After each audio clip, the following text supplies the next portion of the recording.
no vayas tú a predicar. En un momento tienes que hacerlo y el Señor te utiliza en ese momento, ¿no? Como instrumento de Él y siempre, hermano, tenemos que estar preparados y aprovechar cualquier situación que se nos presente para presentar el Evangelio. Y es lo que está haciendo ahora mismo nuestro pastor. Bendecimos su vida allí y que siga siendo de instrumento y de bendición para la congregación donde está.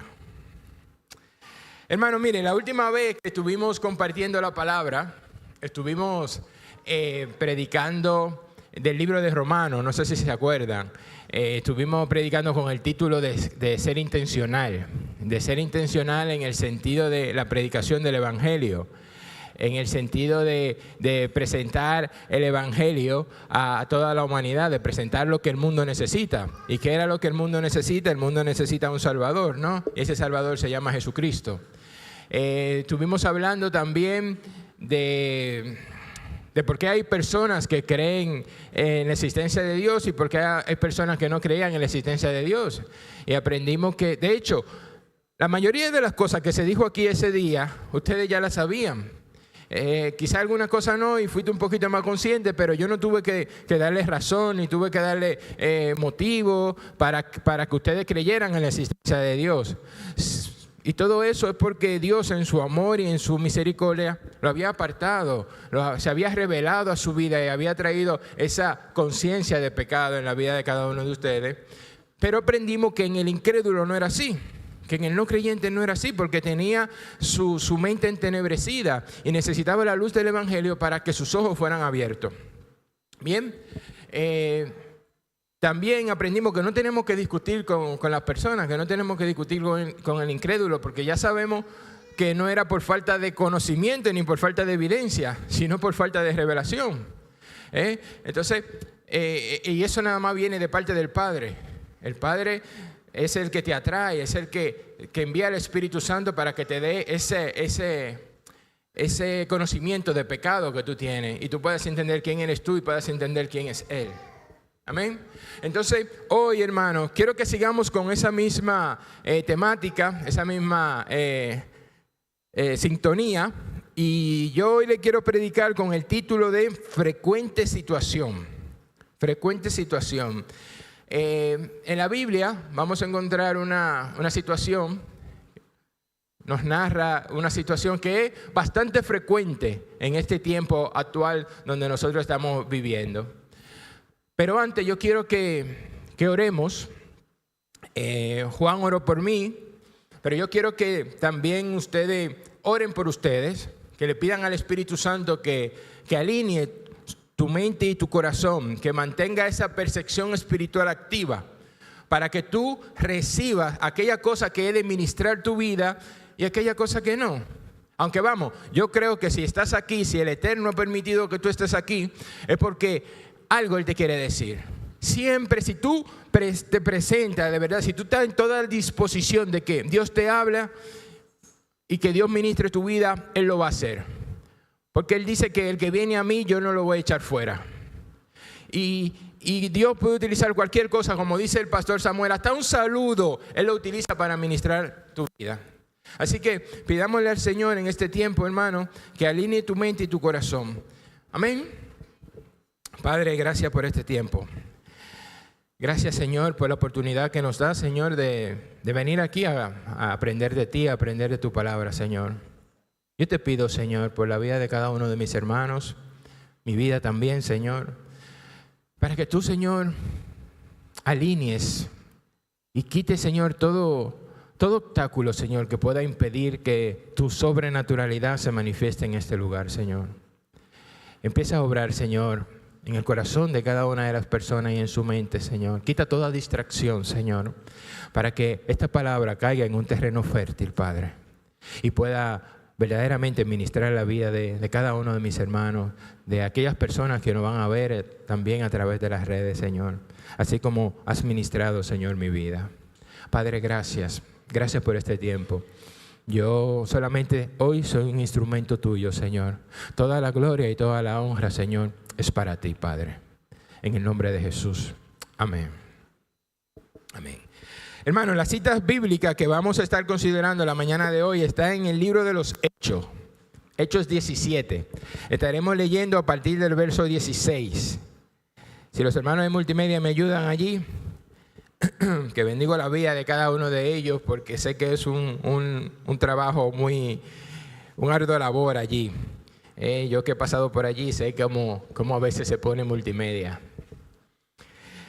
Y dice así en el verso 16.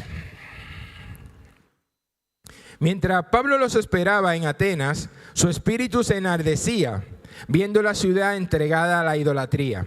Así que discutía en la sinagoga con los judíos y piadoso, y en la plaza cada día con los que concurrían.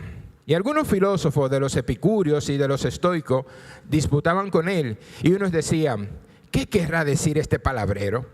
Y otros: parece que es predicador de nuevos dioses, porque les predicaba del evangelio de Jesús y de la resurrección. Y tomándole, le trajeron al Areópago, diciendo: ¿podremos saber qué es esas nuevas enseñanzas de que hablas? Pues trae a nuestros oídos cosas extrañas. Queremos pues saber qué quiere decir esto, porque todos los atenienses y los extranjeros residentes allí en ninguna otra cosa se interesaban, sino en decir o en oír algo nuevo. Entonces Pablo, puesto en pie en medio del Areópago, dijo: varones atenienses, en todo observo que sois muy religiosos, porque pasando y mirando vuestro santuario, hallé también un altar en el cual está inscrito: al Dios no conocido, al que vosotros adoráis, pues sin conocerle. Es a quien yo os anuncio, el Dios que hizo el mundo y todas las cosas que en él hay, siendo Señor del cielo y de la tierra. No habita en templo hecho por manos humanas, ni es honrado por manos de hombre, como si necesitase de algo. Pues Él es quien da a todos vida y aliento y todas las cosas. Y de una sangre ha hecho todo el linaje de los hombres, para que habiten sobre la faz de la tierra. Y les ha perfijado el orden de los tiempos y los límites de su habitación, para que busquen a Dios, si en alguna manera palpando puedan hallarle, aunque ciertamente no está lejos de cada uno de nosotros, porque en Él vivimos y nos movemos y somos, como algunos de vuestros propios poetas también han dicho, porque el linaje suyo somos. Siendo pues linajes de Dios, no debemos pensar que la divinidad sea semejante a oro, a plata o a piedra, o a escultura de arte, ni de imaginación de hombre. Pero Dios, habiendo pasado por alto los tiempos de esta ignorancia, ahora manda a todos los hombres en todo lugar que se arrepientan, por cuanto ha establecido un día en el cual juzgará al mundo con toda justicia por aquel varón a quien designó, dando fe a todos con haberle levantado de los muertos. Pero cuando oyeron lo de la resurrección de los muertos, unos se burlaban, otros decían: ya te oiremos acerca de esto otra vez. Así que Pablo salió de en medio de ellos, mas algunos creyeron, juntándose con él, entre los cuales estaba Dionisio, el Areopagita, y una mujer llamada Damaris, y otros con ellos. Amén. Menudo escenario, hermano, ¿eh? Menudo escenario. Mire, el apóstol Pablo llega a Atenas a predicar. Atenas, la capital de Grecia, una ciudad llena de escuelas filosóficas, de personas inteligentes allí, la cuna de la filosofía, donde salió Platón, Aristóteles, Sócrates. Pues Grecia en esa época no estaba gobernada por una monarquía, no había un rey que lo gobernara, sino que era gobernada por ese grupo de personas inteligentes, ese grupo de personas con ese alto nivel intelectual, con un índice intelectual bastante alto. Y ellos eran los que se encargaban de dictar las leyes, de dictar sentencias, se reunían ahí, formaban algo como si fuera un comité presidencial. Y allí se reunían y discutían temas de interés público y nacional, ¿no? Pues, hermano, es un grupo que a pesar de todo lo inteligente que eran muy idólatras. Y dice en el verso 16 que mientras Pablo los esperaba en Atenas, su espíritu se enardecía viendo la ciudad entregada a esa idolatría. Miren, Pablo sale de Berea, corriendo como siempre, porque los judíos lo estaban persiguiendo. Ya ustedes saben la historia siempre de Pablo. lo montan en un barco y lo sacan. Pero él llega solo a Atenas, sin su compañero de milicia, sin Pablo y sin Silas. Entonces Pablo llega allí a Atenas y dice Pablo que mientras estaba allí en Atenas su espíritu se enardecía. Eso, al ver tanta idolatría que había, ese enardecía no es como, era como que le chirriaba, por así decirlo, como que lo irritaba. Pero no en plan de enfadarse, de molestarse, de pelear, no, sino como que se sentía inquieto. La NBI, la Nueva Versión Internacional, lo traduce como que le dolía en el alma el ver cómo esa ciudad estaba entregada a la idolatría. Y hermano, mire, porque aún siendo, como dije, una ciudad tan intelectual, una ciudad de personas inteligentes, eran muy idólatras, tenían un Dios para todo. Tenían el Dios del sol, el Dios de la luna, de la oscuridad, del día, de la tierra. Tenían un Dios para todo. Allí estaba Spider-Man, Aquaman, Zeus, Olimpo, vamos. Allí estaba Marvel en su máxima expresión. Y no solo eso, mire, tenían una imagen de cada Dios y un santuario para que cada quien vaya a adorarle a ese Dios. Era muy idólatra. Y hermano, no muy diferente a los tiempos actuales en los cuales nosotros estamos viviendo. Si ustedes se fijan, nosotros estamos llenos de ermitas, de vírgenes, de santos, cosas que revelan que vivimos en una sociedad bastante religiosa. En mi pueblo, en el pueblo donde yo trabajo, por ejemplo, hay 11 ermitas. 11, hermano. Y es un pueblo de 2,000 habitantes. Y hay 11 ermitas. Lógicamente no son que hay 11 vírgenes, pero que tienen, imagínense 5 vírgenes, 4 santos de eso, los otros tienen como 3 Cristos. Vamos, que vivimos en una sociedad bastante religiosa, ¿no? Cosas tan diferentes a esos tiempos en cuando Pablo estaba predicando. Y dice que el apóstol Pablo se enardecía. Entonces, ¿qué hacía Pablo? Pablo se enfadaba y empezaba a discutir, a pelear con la gente, a insultarlo. No. Pablo no hacía nada de eso. Nosotros muchas veces sí, a veces nos irritamos, ¿no? Pero Pablo sabe que no hubiese conseguido nada haciendo eso. ¿Y qué dice que hizo? Fíjense, verso 17. Dice, así que discutí en la sinagoga con los judíos y piadosos, y en la plaza cada día con los que concurrían. Ese discutir que habla Pablo aquí es establecer un diálogo. No era que se ponía a pelear con ellos, no, es establecer un diálogo, una conversación. Y lo hacía en 2 escenarios, lo hacía en la sinagoga con los judíos y con aquellos griegos que simpatizaban con la religión judía, y lo otro era en la plaza con las personas que pasaban por ahí, con las personas que concurrían. Pablo no se molestaba, él no se desesperaba, no empezaba a discutir. Nosotros a veces sí, realmente nos molestamos y nos desesperamos y nos cansamos. Madre mía, este hombre que vivo yo predicándole el evangelio y no cambia. Míralo ahí como está adorando, haciendo el rosario y rezándole, yendo a los santos y haciendo sacrificio ahí, haciendo cosas raras.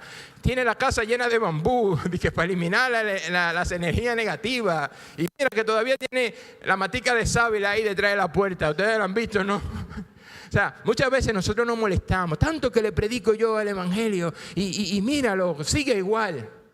Hermano, a nosotros no nos corresponde molestarnos con el hermano. No nos corresponde molestarnos con los demás. A nosotros nos corresponde orar por esa persona y presentar el evangelio. Y si está en la voluntad de Dios, Dios va a activar el plan de salvación en esa persona.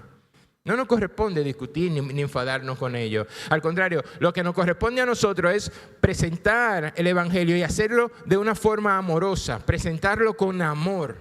Hermano, porque verdaderamente en amor es que el evangelio es totalmente efectivo. La base del evangelio es el amor, hermano. Si yo lo hago desde mi perspectiva, ¿sabe qué va a pasar? Va a ser solo mi opinión. Va a ser solo información.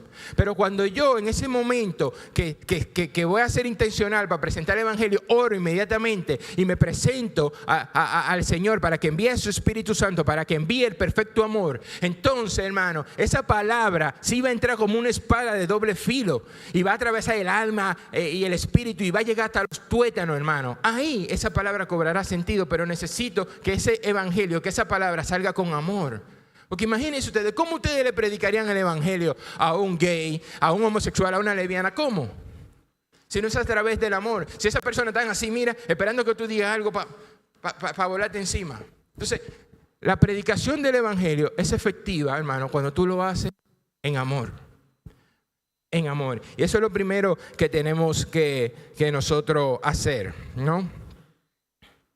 Imagínate, Pablo iba con ellos y hablaba con ellos y discutía, aunque le chirriaba en el alma eso, pero yo me imagino a Pablo allí. ¿Y ese santo quién es? ¿Esa imagen quién es? Ese Pegaso. ¿Y ese quién es? Ese que está ahí, Zeus. Y ese Poseidón, el dios del mar y de los océanos.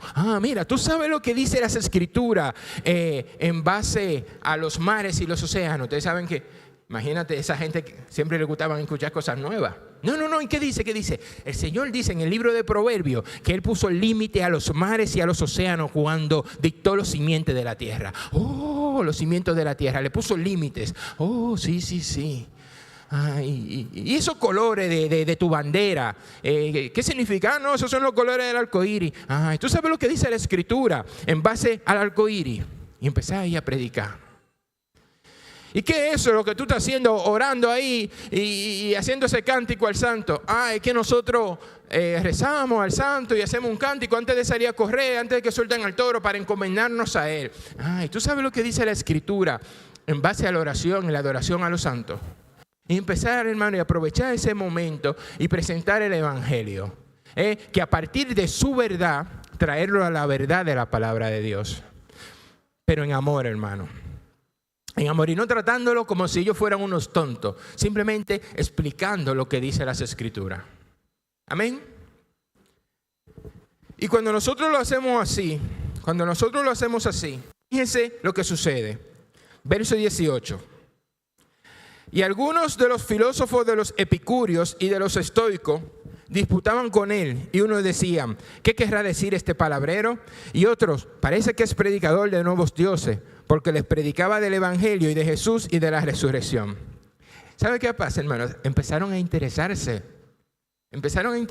por lo que Pablo estaba hablando, y dicen que los epicúreos y los estoicos disputaban con él. Para ponerlo un poco en contexto, los epicúreos y los estoicos eran corrientes filosóficas. Unos,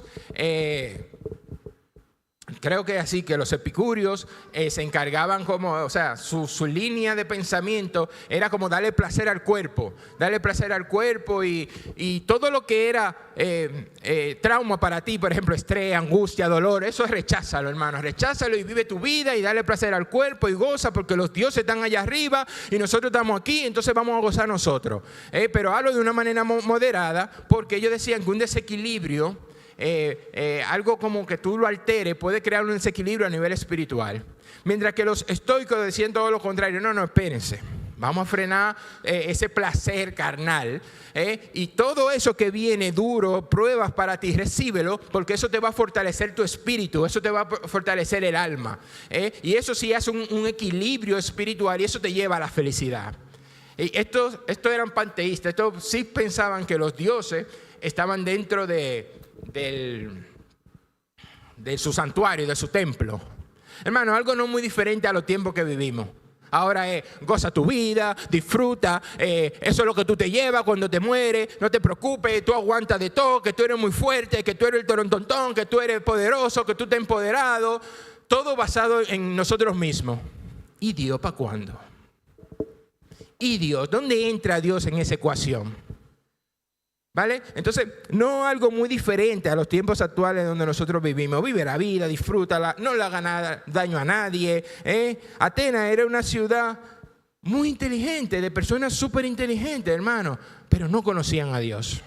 Ahora mismo, Tú vas y le sueltas un móvil a uno de los jovencitos, mira, de los niños de aquí o de los jóvenes, a cualquiera, mira, arréglame eso, y te lo ponen, mira, te lo tunean, te lo ponen de todos, es que saben de todo ahora mismo. Pero tú le preguntas, hey, ¿qué dice Juan 3:16? No, yo no sé. Porque no conocen de Dios, hermano. Cosas no muy diferentes a lo que estamos ahora narrando. Entonces, ¿de qué me vale realmente tener todo ese conocimiento si no conozco de Dios? ¿De qué me vale, hermano? Dice en Jeremías 9:23, dice, el conocimiento de Dios es la gloria del hombre. Así dijo Jehová, no se alabe el sabio en su sabiduría, ni en su valentía se alabe el valiente, ni el rico se alabe en sus riquezas, mas alabes en esto el que hubiese de alabar, en entenderme y en conocerme, que yo soy Jehová, que hago misericordia, juicio y justicia en la tierra, porque estas cosas quiero, dice Jehová. Entonces, hermano, lo más importante es conocer a Dios. No importa lo inteligente que tú seas, no importa la grandeza que tú seas, que tengas, no importa el estatus que tú tengas, no importa el dinero que tú tengas. Si no conoces a Dios, no tienes nada. Ahora, miren, esto es importante que sepamos. ¿Por qué? Porque muchas veces nosotros nos encontramos en un panorama frente a personas muy inteligentes. Y a veces hasta nos asustamos para predicar la palabra. Y, uy, ¿cómo le predico yo la palabra a esta gente tan inteligente? Hermano, no importa. Si no conocen de Dios, no saben nada. Y si usted conoce de Dios, lo sabe todo. No importa donde usted se presente, sea médico, abogado, arquitecto, ingeniero, psicólogo, teólogo, filósofo. Teólogo, filósofo. Hermano, si no conoce de Dios, no sabe nada. Y si usted sí conoce de Dios, usted lo sabe todo.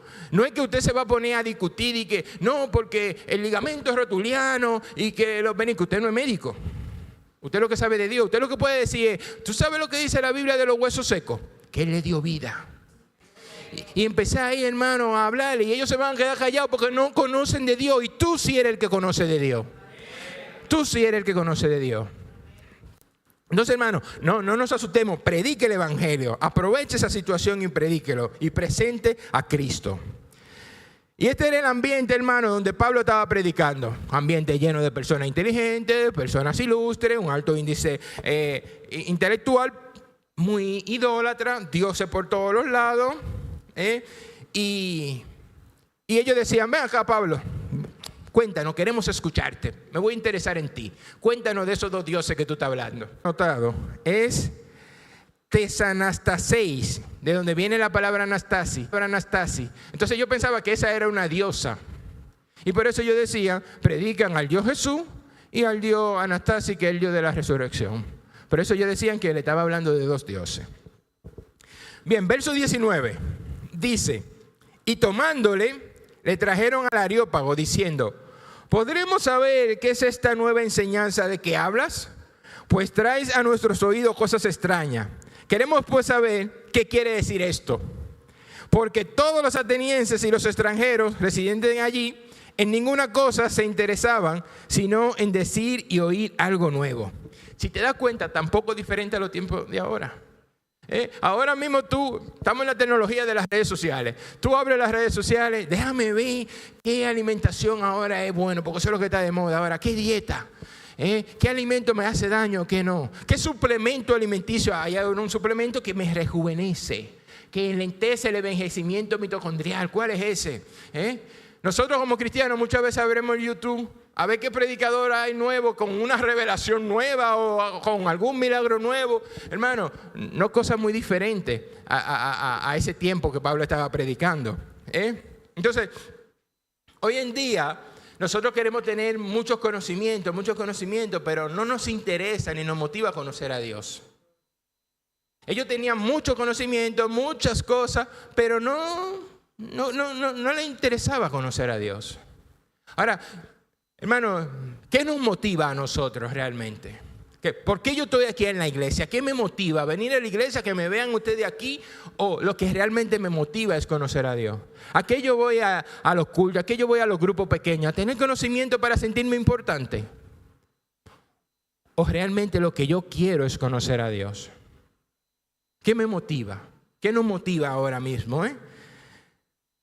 Ni el conocimiento, hermano, mira, ni el conocimiento, ni la religión, ni la doctrina, ni la teología cambian el corazón de la persona. El único que tiene el poder de cambiar el corazón de la persona es Dios. Dice en Romanos, no es judío el que lo es exteriormente, ni el que se circuncida exteriormente, sino el que lo hace interiormente en el corazón. Y eso solamente lo puede hacer el Padre. Hermano, el único que puede cambiar tu corazón es Dios. Con conocimiento o sin conocimiento, con teología o sin teología, con doctrina o sin doctrina. Él es el único que tiene el poder de cambiarte desde adentro hacia afuera. Solo Él. Y Pablo está predicando en una sociedad no muy distinta a esta y seguía predicando ¿el qué? A Jesús y a la resurrección. Eso es lo que Pablo estaba predicando. Siempre me acuerdo de Juan, que dice, mira Ramón, ¿tú sabes cuál es el problema? El problema de todo es lo fácil que es. Lo más difícil de todo es lo fácil que es. Nosotros a veces queremos complicarnos las cosas. Pablo simplemente estaba predicando a Jesús y la resurrección. Al día de hoy, con todo este avance tecnológico, con toda esta revolución que hay, hermano, nosotros tenemos que seguir predicando a Jesús, a ese Jesús crucificado y a ese Jesús resucitado. No, Ramón, es que el mundo está demasiado acelerado, la juventud está muy acelerada, me da igual. El mundo sigue necesitando, la humanidad sigue necesitando lo mismo, el que un Salvador. Y no hay forma, hermano, no hay forma de presentarlo, sino presentando su vida, presentando su muerte y presentando su resurrección. ¿Qué otra forma hay de presentarlo? Da igual, no importa que vaya evolucionando, hermano, es la única forma. Presenta su vida, su muerte y su resurrección. Ese Cristo crucificado y ese Cristo resucitado. Lo difícil de todo es lo fácil que es, Juan. Yo me imagino a Pablo allí, porque lo llevan al Areópago, ¿no? El Areópago es el tribunal superior que se reunía en la colina de Atenas, creo que de Ares. Allí dictaban esa sentencia sin hacer un juicio, sin hacer una asamblea. Allí se hacía lo que ellos dijeran y punto. Me imagino a Pablo allí, wow, ¿y cómo le predico yo a estas mentes brillantes? A todos estos intelectuales, ¿cómo le explico yo? Y paseando así por allá y ve una placa que dice, oh, al Dios no conocido. Y dice, aquí, esta es mi oportunidad. Yo voy a ser intencional ahora que yo voy a aprovechar este tiempo. Al Dios no conocido, a ese que yo le voy a predicar. Y mire lo que dice Pablo. Verso 22. Aquí comienza el discurso de Pablo. Dice, entonces Pablo, puesto en pie en medio del Areópago, dijo, varones atenienses, en todo observo que sois muy religiosos, porque pasando y mirando vuestro santuario, hallé también un altar, el cual estaba esta inscripción, al Dios no conocido, al que vosotros adoráis, pues sin conocerle es a quien yo os anuncio. Miren, los atenienses eran tan idólatras, hermano, que tenían un Dios para todo, como yo dije. Hay dos historias extrabíblicas de ese al Dios no conocido. Una es que decían que en Atenas había una peste y que ellos agarraron, eso no está en la Biblia, y que ellos agarraron y empezaban a hacer sacrificio a todos los dioses que no se sanaban. Y dice, pues, ¿qué es lo que está pasando? Vamos a hacerle un sacrificio a un Dios que no conocemos por si acaso. Y empezó la peste a irse. Hay otra historia como que se entremezcla aquí y dice, es que los judíos habían escuchado, los atenienses habían escuchado que los judíos tenían un Dios, pero ellos no lo conocían. Entonces hicieron un sacrificio a ese Dios de los judíos y la peste empezó a sanar, a desaparecerse. La otra historia es que eran demasiado idólatras y decían, por si acaso se me escapa un Dios, por si acaso, déjame hacerle este santuario aquí, por si acaso. Fíjense, pero sea cual sea la historia, hermano, sea cual sea la historia, déjeme decirle que Pablo aprovechó eso y fue intencional y comienza a predicar. Yo me imagino a Pablo, damas y caballeros, varones atenienses, muchas gracias por invitarme a este majestuoso lugar, a este Areópago aquí. Muchas gracias. veo que ustedes son muy religiosos, ¿eh? Pablo utiliza un sarcasmo ahí tremendo. Veo que ustedes son muy religiosos, muy idólatras, pero también veo aquí, mira, veo algo que no tiene imagen. Al Dios no conocido, ese es el que yo le vengo a anunciar a ustedes. Ese es el Dios que yo conozco, ese es el que yo predico. Y ahí empezó Pablo a presentar ese Dios. Verso 24, aquí comienza Pablo a describir a ese Dios. Dice, 24 dice, el Dios que hizo el mundo y todas las cosas que en él hay, siendo Señor de los cielos y de la tierra, no habita en templo hecho por manos humanas, ni es honrado por manos de hombre, como si necesitase de algo, pues él es quien lo da todo, vida y aliento y a todas las cosas. Hermano, la primera característica que dice Pablo es, ¿cuál es? Que es el creador de todas las cosas. Ninguno de los dioses que había en el panteón ahí había creado de nada. Y Pablo viene y le da esa... El Dios que yo predico es el creador de todas las cosas. Y no solo eso, segunda característica, ¿qué dice? Y es el Señor del cielo y de la tierra. Ya no es que es el creador de todo, sino es que el Señor, el que gobierna los cielos y la tierra. Ninguno de esos dioses que tenían ahí hacía nada de eso. Que le está diciendo, óyeme, el Dios que yo predico, es el Dios que ustedes tienen ahí, que no he conocido, es el que lo gobierna todo, a todos esos dioses que ustedes tienen ahí. Tercero, dice, no habita en templo hecho por manos humanas. Es un Dios que no cabe dentro de su creación, hermano. No cabe dentro de su creación. Los griegos habitaban dentro del templo. O esa era la mentalidad de los griegos, de que los dioses habitaban ahí dentro de su templo. Y él dice, el Dios que yo les predico, el Dios que yo les anuncio, no habita en templo hecho por manos humanas. El Dios que yo le habita no tiene templo. El Dios que yo habita es demasiado grande. Los cielos de los cielos no lo pueden contener, mi hermano. La tierra es el estrado de sus pies. Ese es el Dios que yo le estoy anunciando, le dice Pablo. Fue muy educado porque Pablo hubiese dicho, desbaraten todos esos santuarios, desbaraten todo eso, que todos esos dioses no valen para nada. Ustedes no están viendo el Dios que yo le estoy presentando. No lo están viendo. Fue muy educado en ese aspecto, ¿no? Y sigue diciendo, ni es honrado por manos de hombre como si necesitase de algo. No se sirve de mano de hombre. Ramón, entonces nosotros podemos servir a Dios. Sí. No, pero la palabra dice que Dios no se sirve de mano de hombre. También. ¿Es antibíblico? No.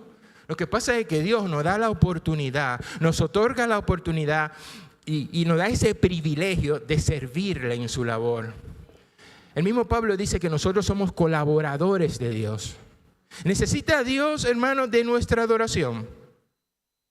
No. Ahora Él te da la oportunidad de que tú le adores. Porque Él sabe lo que a nosotros nos viene bien. Él sabe cuál es nuestra necesidad. Y Él te abre ese portal y te otorga esa oportunidad de tú adorarle. Porque Él sabe muy bien que si tú no le adoras a Él, tu corazón va a inclinarse a adorar a otras cosas. Y vas a cambiar el propósito por el cual tú fuiste creado. Pero ¿podemos servirle con nuestras manos? Claro que sí, hermano. Claro que sí. Es un privilegio que Él nos da y nos otorga a nosotros para trabajar en su labor. Dice el Salmo 50, verso 12.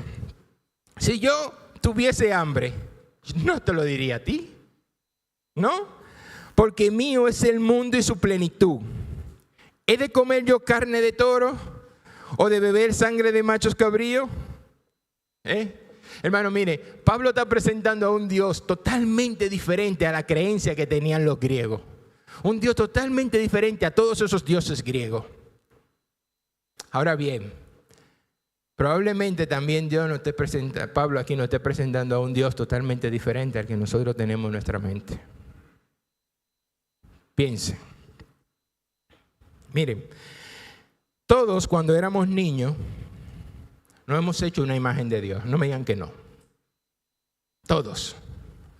Ese Dios fuerte, grandote, con pelo blanco, con barba, sentado en su trono ahí, con voz de trueno, que te castiga si te porta mal, que te premia si te porta bien.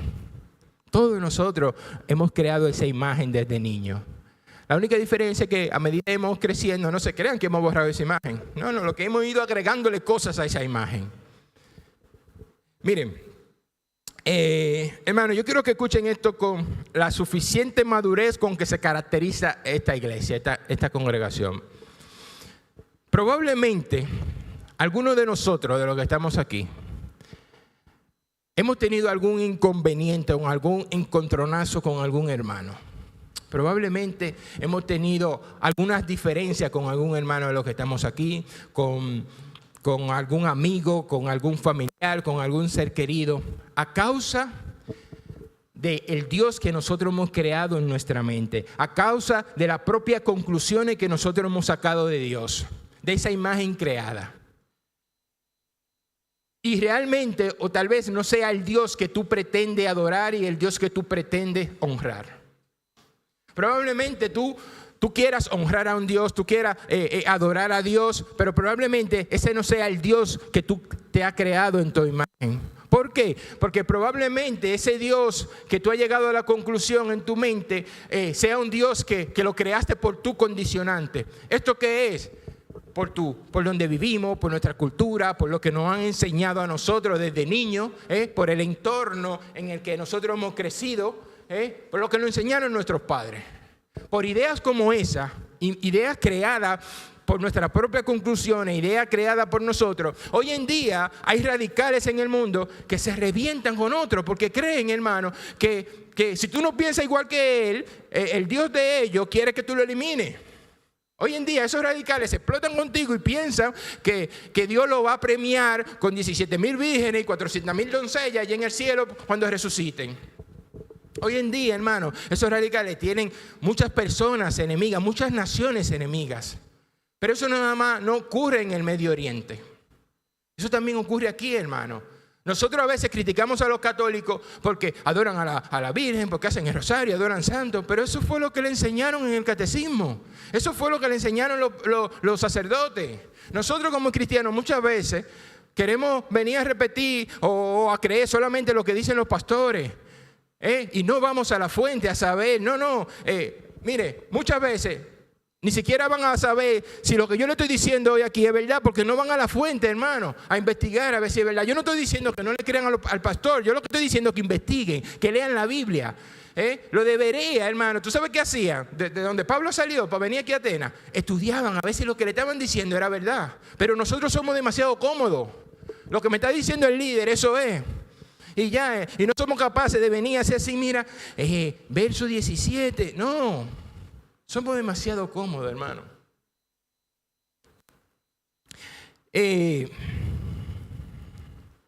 Yo quiero, hermano, mire, que hagamos un simple análisis de quién es Dios, simplemente, un simple análisis. Que tú escuches, lo digieras, lo tragues y luego reacciones. Primero, como dijimos en la enseñanza pasada, Dios no tiene nombre, hermano. Cuidado con esa imagen que tú te estás creando, que para empezar Dios no tiene nombre. YHWH, ¿eso es un nombre? No, dijimos que no. Eso no es un nombre. Pero ¿y quién? No. Mira, Moisés, dile a él que yo soy el que soy. Dile a ellos que yo soy el que yo quiero ser. Dile que yo soy el autoexistente. Dile que yo soy el existente. Que tú le digas Jehová, que tú le digas Yahweh. Ya ustedes saben, ya se explicó la otra vez. Los judíos le dicen Hashem. Hashem no es el nombre. Hashem significa el nombre. Para empezar, Dios no tiene nombre. Para empezar. Primera de Timoteo 6:16, José. Dice, el único que tiene inmortalidad, que habita en luz inaccesible. Oigan cómo dice, a quien ninguno de los hombres han visto ni pueden ver, al cual sea la honra y el imperio sempiterno. Amén. Ajá, Ramón. ¿Y entonces a quién fue que vio Moisés? Hermano, Moisés vio un agente divino que se personificó. Eso se llama antropoformismo, que toman características humanas para poder comunicarse contigo. Entonces, eso es Pablo. Tú sabes que Pablo a veces se le mete su bipolaridad y empieza, hago lo que no quiero, lo que yo sí quiero y no puedo. No. Entonces vamos a ver qué dice Jesús. ¿Qué dice Jesús? Juan 5:37. Dice Jesús, también el Padre que me envió ha dado testimonio de mí. Nunca habéis oído su voz, ni habéis visto su aspecto. No es que nadie lo ha visto, es que nadie ni siquiera ha escuchado su voz. Pero eso no quiere decir que no se haya comunicado contigo. Eso no quiere decir que no te haya hablado, hermano. Lo que pasa es que si Él te habla, como Él te habla, tú te explotas en 1000 pedazos. Te revienta en 30.000 pedazos. ¿Entiendes? Ramón, pero vamos a ver, ¿qué es lo que tú me quieres decir? Lo que yo te quiero decir, iglesia, es que tenga mucho cuidado con emitir un juicio de valor sobre alguien que no piense igual que tú. Porque todos nosotros tenemos a un Dios no conocido. Todos nosotros tenemos a un Dios no conocido. Yo recuerdo una predicación de nuestro pastor en una boda. Cuando él terminó, nuestro pastor Nahum, cuando él terminó se le acercaba un montón de gente. Muchos molestos, otros sorprendidos, otros encantados, porque Nahum le predicó de un Dios que ellos no conocían. Es que a mí nadie me había dicho que el único camino para llegar al cielo era Jesús. Es que a mí nadie me había dicho que el ir a misa los domingos no me hacía salvo. Es que a mí nadie me había dicho que las buenas obras nos salvaban. Ellos tenían, hermano, a un Dios no conocido. Ellos pretendían adorar o estaban adorando a un Dios que no conocían. Todos nosotros, hermanos, tenemos a un Dios no conocido. Muchos de nosotros venimos a la iglesia en busca de un Dios que te prospera, por ejemplo. Y de momento se eleva nuestro nivel intelectual y se nos abre otra dimensión y conocemos a ese Dios que te prospera, sí, pero también conocemos a ese Dios que hace milagros. También venimos de pronto y conocemos a ese Dios que sana enfermedades. De pronto venimos y conocemos al Dios que reparte dones y que te da el don de hablar en lengua, que te puede dar el don de interpretar el don de lengua. De repente conocemos a un Dios que no está solamente sentado en su trono, sino un Dios que es cercano a ti, un Dios que quiere ser tu amigo, un Dios que quiere relacionarse contigo, un Dios que quiere ser tu padre, un Dios que quiere intimar más contigo. Y tú dices, es que ese Dios yo no lo conocía. Es que ese Dios yo no lo conocía. Yo recuerdo una conversación que tuve con el pastor Wilma, el de Salamanca. Yo le decía, no, Wilma, es que yo soy muy del Dios de sanidad del alma. Del Dios de... Me dice, sí, Ramón, no pasa nada. Lo que yo quiero que tú entiendas, que ese Dios que sana tu alma es el mismo Dios que quiere que tú tengas vida y salud y que prospere en todas las cosas, así como prospera tu alma. Hermano, todos nosotros tenemos un Dios no conocido. Que tú sepas que hay un Dios que le gusta que tú lo adores con pandero, con tambora, con trompeta. Pero también ese Dios se goza cuando tú te encierras en tu habitación y le adoras en silencio. Que tú sepas que ese Dios se puede manifestar en un torbellino, pero también se manifiesta en un silbo apacible. Y el apóstol Pablo viene y dice, miren, yo no sé cuáles son las cualidades de esos dioses que están ahí en el panteón. Lo que yo sí te puedo decir que el Dios que yo predico no cabe en ninguno de esos lugares. Lo que sí yo te puedo decir que el Dios que yo predico es el creador del cielo y de la tierra. Lo que sí yo te puedo decir que el Dios que yo le predico, hermano, habita en luz inaccesible. El Dios que yo predico no se sirve de manos humanas, porque tú no puedes venir a honrarlo con plata, con oro. ¿Por qué? Porque Él es el dueño del oro y de la plata. Que el Dios que yo le estoy enseñando a usted y le estoy predicando, aunque tú digas que es grande, que es todopoderoso, tú no lo puedes medir, porque donde Él habita no hay espacio. Entonces, ¿cómo tú lo puedes medir? Aunque tú digas que Él es grande, que Él es todopoderoso, lo estás achicando, hermano, porque lo estás midiendo. Que tú entiendas que a Dios tú no lo puedes comparar con nada, ni lo puedes medir con nada, ni nada por el estilo. Que cuando tú lo haces, lo estás haciendo humanamente, lo estás encasillando en tu mente y lo estás haciendo desde tu perspectiva, lo estás haciendo desde tu forma de pensar, hermano. Eso es lo que yo quiero que ustedes entiendan. En el libro de Romanos dice que su poder y su deidad son entendidas por medio de las cosas hechas. Sí, pero recuerda que si tú lo estás haciendo desde tu mentalidad, lo estás encasillando en tu mente finita. Bien, quisiéramos entender que para conocer a Dios sea parecido a algo similar a algo que hayamos visto, algo semejante, algo que sepamos, para partir de ahí conocer quién es Dios. Pero hermano, no podemos comparar a Dios con nada ni hacerlo semejante a nada. Aunque ya tenemos un conocimiento de quién es Él por medio de lo ya revelado, ¿no? Nosotros hoy en día conocemos cómo son los colores porque tenemos una idea de cómo son los colores. Mire, Ezequiel en el capítulo 1 tuvo una imagen del trono de Dios. Y él utilizaba frases como parecido, semejante. Él trataba de explicar eso y comparar con lo que ya él tenía en su mente.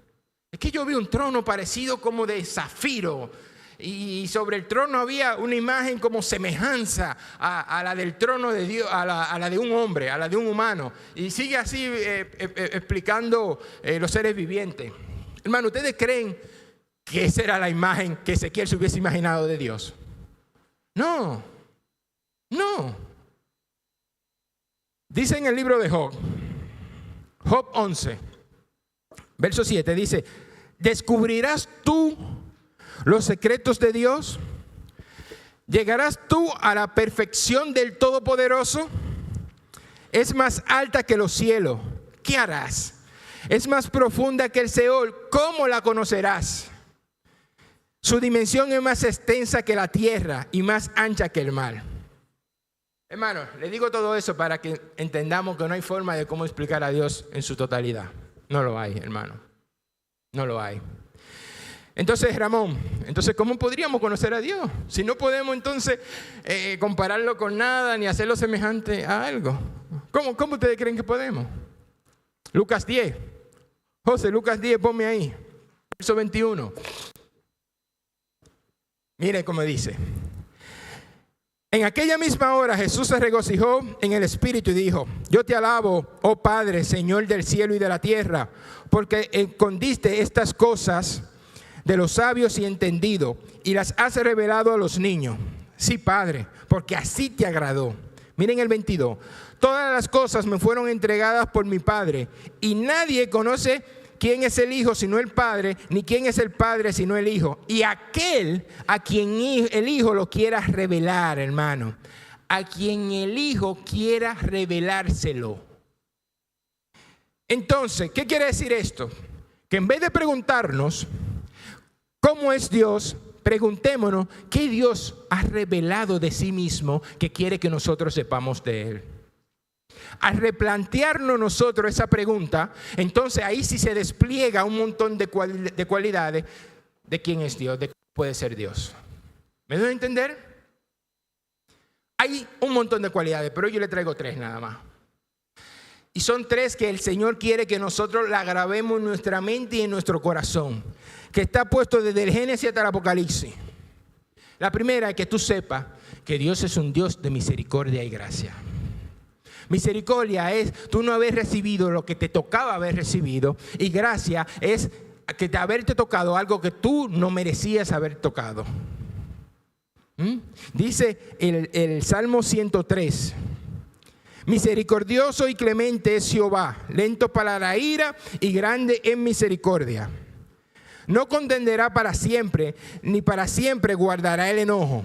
Mire cómo dice el 10. No ha hecho con nosotros conforme a nuestras iniquidades, ni nos ha pagado conforme a nuestros pecados. No ha hecho con nosotros conforme a nuestras iniquidades, ni conforme a los pecados que tenemos, hermano. Ese Dios misericordioso fue un Dios que no creó. No conoce, hermano. Sabe la inclinación hacia el mal, hacia el pecado que hay en nuestro corazón. Sabe que en este paso, en este mundo terrenal, vamos a fallar, vamos a errar al blanco. Pero a pesar de eso, hermano, a pesar de que Él sabe que nosotros vamos a errar, Él te dice: ven a mí, que mis misericordias son nuevas cada día. Ven a mí, que mis misericordias son nuevas y yo las renuevo cada mañana. Ese es un Dios de misericordia. Ese es un Dios de misericordia. Segunda cualidad, es un Dios de bondad. Él es bondadoso, hermano, como decía Yadisel esta mañana. Salmo 31, 19 dice: cuán grande es tu bondad que has guardado para los que te temen, que has mostrado a los que esperan en ti delante de los hijos de los hombres. Nuestro Dios es bondadoso. Lo que significa, ¿sabe qué? Que en Él no hay maldad. Que en Él no hay maldad. Que cuando tú te acerques a Él, Él te va a recibir. Él te va a recibir. Tercera cualidad. Esta grábensela aquí, mire, péguensela ahí. Que cuando ustedes se vean en el espejo, lo vean cada día.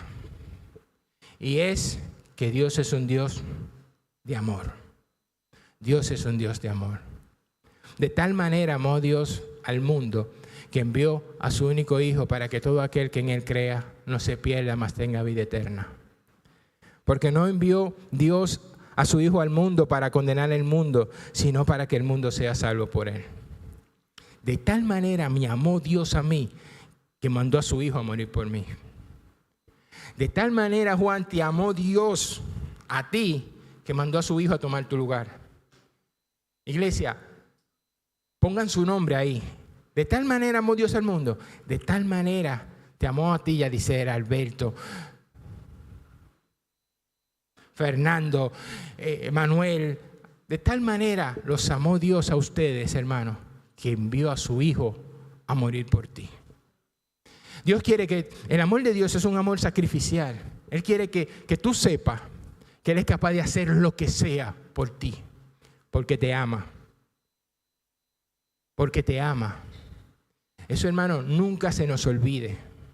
A pesar de la situación que nosotros podemos estar pasando, que tú partas, no partas desde la situación actual en la que te encuentras, parte de que Dios sabe lo que te está pasando, parte de que Él es misericordioso, que Él es bondadoso y que Él te ama.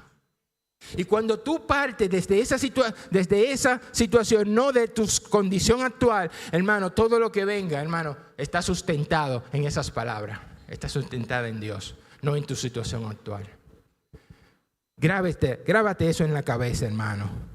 Dios es un Dios que a pesar de tus defectos, Él quiere relacionarse contigo.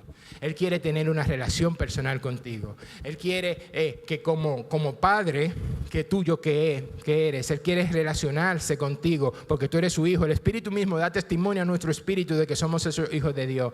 Dígame usted, hermano, yo que soy papá, cuando llevo a Roy a la guardería, le digo yo, Charlie, mira, yo quisiera quedarme con él cuando yo no tengo que hacer nada para compartir más tiempo con él. Pero, hermano, si eso soy yo, que soy un ser imperfecto, lleno de defectos, que me canso, que cometo errores, ¿qué será nuestro Padre Celestial?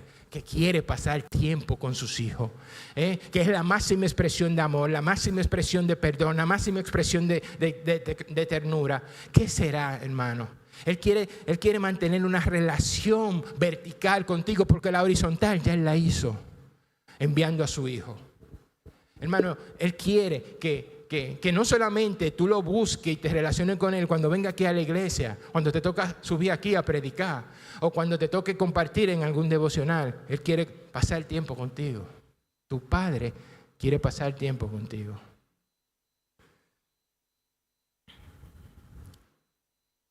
Bien, miren, cuando nosotros predicamos el Evangelio de Cristo, ya para terminar, el Evangelio de Cristo podemos encontrarnos con tres situaciones. Una es que se burlen de ti, la otra es que te digan, bueno, ya te escucharemos, y la otra es que sí, que te hagan caso, como es en este caso. Ustedes lo tengan pendiente eso. Verso 30. Pero Dios, habiendo pasado por alto los tiempos de esta ignorancia, ahora manda a todo hombre en todo lugar a arrepentirse. Ok, mire, ustedes adoraban a un Dios desconocido. Ustedes tienen un montón de dioses. Muy bien. Yo, como soy un Dios misericordioso, yo voy a pasar por alto esa ignorancia de ustedes. Pero yo ahora lo mando a que se arrepientan. Arrepiéntanse. ¿Por qué lo manda a arrepentirse? ¿Por qué? Verso 31. Por cuanto ha establecido un día en el cual juzgará al mundo con justicia, por aquel varón a quien designó, dando fe a todos con haberle levantado de los muertos. Hermano, porque un día nosotros vamos a tener que rendir cuenta delante de Dios. Nosotros vamos a tener que rendir cuenta delante de Dios. No, es que mis pecados son mentiritas piadosas. que mis pecados no son tan grandes como aquel, que aquel hizo esto, que aquel hizo lo otro. Cada vez que nosotros nos comparamos con alguien, vamos a estar por encima de o por debajo de. Pero cuando llegue la justa justicia de Dios, cuando la balanza esté equilibrada, hermano, usted va a quedar por debajo, porque usted sabe muy bien que usted es pecador. Pero Dios es grande y misericordioso. Y Él te dice que te voy a juzgar por medio de la obra de la cruz. Aquella persona que murió por ti para hacerte justo delante de esa justicia divina. Por eso Pablo manda a todo el mundo a que se arrepientan y que crean en ese Jesús crucificado y en ese Jesús resucitado. Hablando con una hermana aquí de la iglesia, me dice, mira Ramón, lo primero que tenemos que tener es compasión por esas personas incrédulas, por esas personas religiosas, y no verla como si tuviera un grano, ya ustedes saben dónde. ¿Por qué? Porque nosotros conocemos de eso, porque Dios se nos reveló a nuestras vidas. No porque nosotros somos muy inteligentes, sino porque Dios ha tenido misericordia con nosotros y se reveló a la vida de nosotros y nos abrió el entendimiento. Pero esas personas seguro están haciendo lo mismo que tú y yo hubiésemos hecho. No fue por nuestra inteligencia, fue por su misericordia que pasó. Entonces lo primero que tú tienes que hacer es tener compasión por esa persona. Segundo, escucha lo que piensa, escucha lo que ellos piensan y a partir de ahí, hermano, entonces preséntale lo que dice la Escritura. Y es muy fácil, arrepiéntete, crees en Jesús y creen arrepiéntete y creen en el Evangelio. Y ya está, hermano, escúchalo, ten compasión de ellos. Dios quiere traerte a su reino y que tú formes parte de Él. Algunas veces esa conversión puede ser rápida, como el carcelero en Filipo. Puede ser más lenta, como los colosenses, pero también puede ser que se burlen de ti, como en este caso, en Atenas. Verso 32 dice, pero cuando oyeron lo de la resurrección de los muertos, unos se burlaban. Y otros decían, ya te oiremos acerca de esto otra vez. Muchos se burlaban, hermano, no es diferente a estos tiempos. Mucha gente me lo dicen, a mí a veces me dicen, sí, ya te escucharé, muy interesante, muy lo que tú estás diciendo, pero luego otro día nos tomamos un café y lo hablamos, ya te escucharé. Tranquilo, nuestra meta o nuestro objetivo no es convencer a nadie, es predicar, eso se encarga el Espíritu Santo. Verso 33, y así Pablo salió de en medio de ellos, mas algunos creyeron, juntándose con él, entre los cuales estaba Dionisio, el Areopagita, una mujer llamada Dámaris, y otros con ellos. Miren, hermano, salió un alma de allí, por medio de la predicación de Pablo. Uno que venga a los pies de Cristo, por medio de la predicación de todos, ya valió la pena. Pablo le predicó a todo el mundo en el Areópago, a todo el mundo. Y salió uno. No es a ese solo que tú le vas a predicar. Predícale a todos.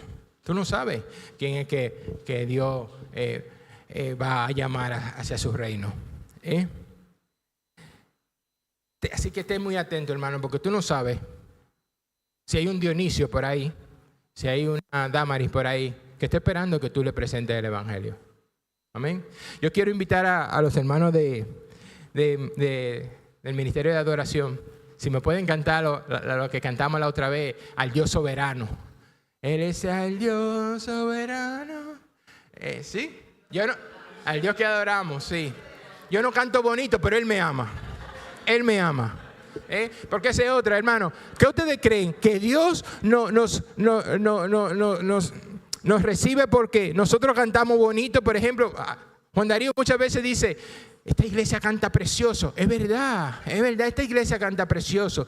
Pero Dios nos ama no porque nosotros cantemos bonito, sino porque Él decidió amarnos. Ustedes se acuerdan cuando yo salí y predicaba que primero te justificó, te predestinó. Al final, hermano, todo eso ha ocurrido porque Él te amó primero. Que no se nos olvide, hermano, que Dios nos ama. Que Dios nos ama. Entonces, hermano, después de conocer todo esto, saber que no tenemos manera de explicar a Dios, pero sí tenemos la oportunidad de saber que Él es un Dios real, de un Dios misericordioso que nos va a recibir a nosotros a pesar de, a pesar de nuestra situación, de nuestra condición de pecado. Vamos a adorar al Señor, vamos a alabar al Rey de Reyes y Señor de Señores. Como quieran, se pongan de pie, se queden sentados, pero abre tu boca y alábalo y adora al Rey de Reyes y Señor de Señores. Dios les bendiga, hermano.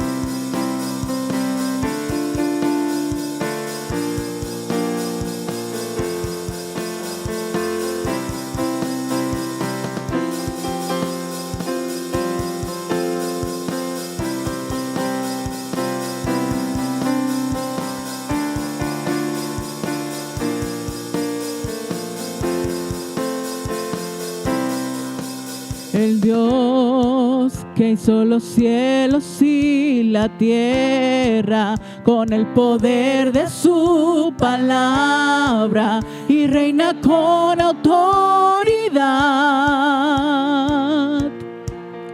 El Dios que aún los vientos le obedecen, una palabra es suficiente para los muertos levantar. Nadie es como Él, oh gran yo soy. Tú eres el Dios que adoramos, todopoderoso y soberano, grande misericordia y poder para salvar. Tú eres el Dios que adoramos, quien derrotó la muerte y el pecado. Glorioso Redentor y Rey, te adoramos.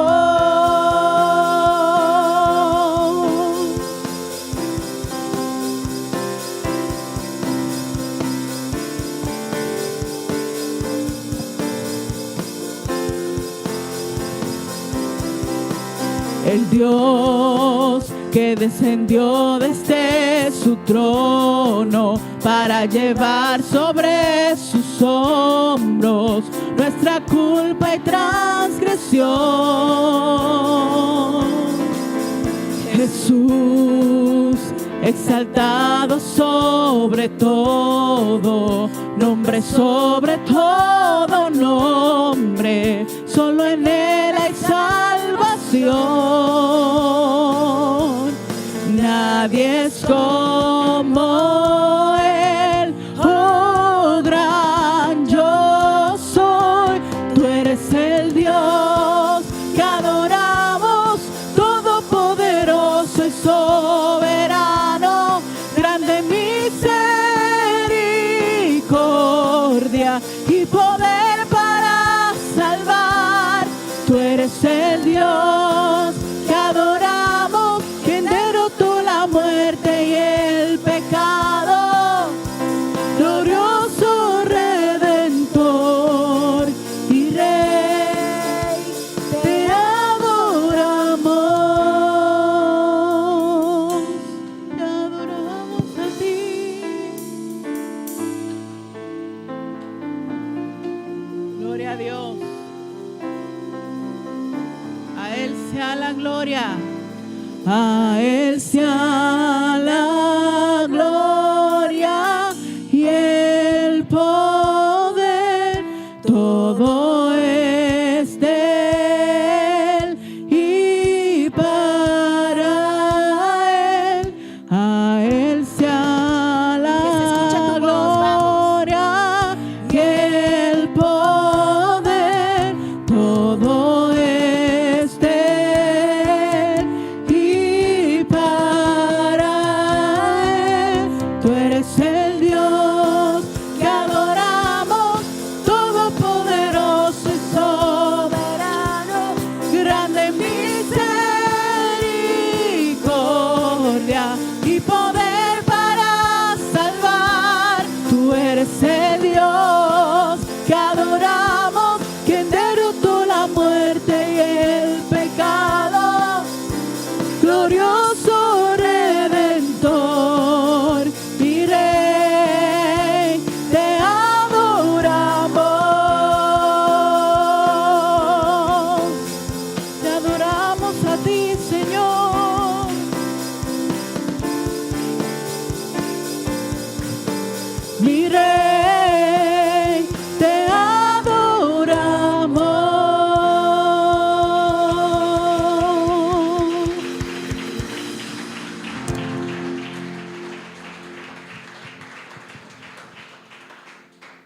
Tremenda exposición de la palabra del hermano Ramón. Gracias a Dios porque Dios lo usó grandemente a él. Ahora, hermano, nos levantamos para despedirnos. Nos despedimos, hermano, de las redes. Dios le bendiga, hermanos, y oremos.